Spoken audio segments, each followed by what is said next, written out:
கிறிஸ்துவுக்குள் பிரியமானவர்களே, இந்த அருமையான நாளிலேயும் கூட கர்த்தர் நம்மளோடு பேசின ஒரு வார்த்தை, சங்கீதங்களின் புஸ்தகம் அதோடைய 11வது அதிகாரம் அதோடைய 7வது வசனத்தை நாம் வாசிக்கும் பொழுது, கர்த்தர் நீதி உள்ளவர், நீதியின் மேல் பிரியப்படுவார், அவருடைய முகம் செம்மையானவனை நோக்கியிருக்கிறது. நம்முடைய தேவனாகிய கர்த்தர் அவர் எப்படிப்பட்டவர் என்றால், அவர் நீதி உள்ளவர், அவர் பரிசுத்தம் உள்ளவராய் இருக்கிறார். ஆகவே அவருடைய பிள்ளைகளாகிய நம்முடைய வாழ்க்கையில மிக மிக முக்கியமான ஒரு வாழ்க்கை, அதாவது ஒரு காரியம் காணப்பட வேண்டுமென்றால், என்ன காரியம் காணப்பட வேண்டுமென்றால் நீதி. நீதி என்றால் என்ன? நீதி என்பது, அதாவது இப்போ ஒரு ஒரு கடைக்கு நம்ம ஒரு எக்ஸாம்பிளுக்கு நம்ம சொல்லணும்னா, ஒரு கடைக்கு போறோம்.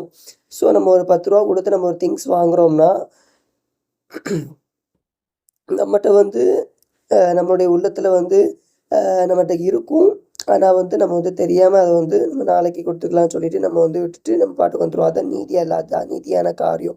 ஸோ அப்போ நம்ம இருந்தா அத கண்டிப்பா குடுக்கணும். அதாவது நமக்கு மிஞ்சி தான் மத்தது.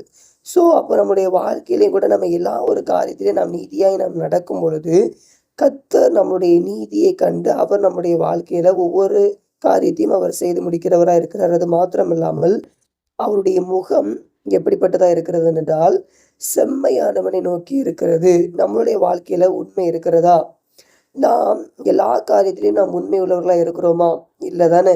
நம்ம சில நேரங்கள்ல நாம் சோர்ந்து போய் விடுகிறோம். நாம் சில நேரங்கள்ல உண்மையை நாம் தவறி விடுகிற பிள்ளைகளா இருக்கிறோம். ஆகவே நம்ம ஒவ்வொரு நாளும் நாம் உண்மையுள்ள தேவனாகிய கர்த்தரிடத்தில் எனக்கு உண்மையை தாங்க ஏசப்பா, நான் உண்மையாய் நடக்க எனக்கு உதவி செய்யுங்க ஏசப்பான்னு சொல்லிட்டு நம்ம ஒவ்வொரு நாளும் நம் தகப்பனாகிய இயேசு கிறிஸ்துவினிடத்தில் நாம் கேட்கும் பொழுது, அவர் நம்மை உண்மை உள்ள பிள்ளைகளாய் நம்மை அவர் மாற்ற அவர் வல்லமை உள்ளவராய் இருக்கிறார். ஆகவே நாமும் கூட இந்த நாளிலேயும் கூட நம்முடைய தகப்பனாகிய இயேசு கிறிஸ்துவை சொல்லுவோம், இசப்பா இயேசுவே நீர் ஆண்டவரே இசப்பா, நீதி உள்ளவனே ஆண்டவரே இசப்பா, நீதியின் மேல் ஆண்டவரே பிரியமுள்ளவராய் இருக்கிறீர் தகப்பனப்பா.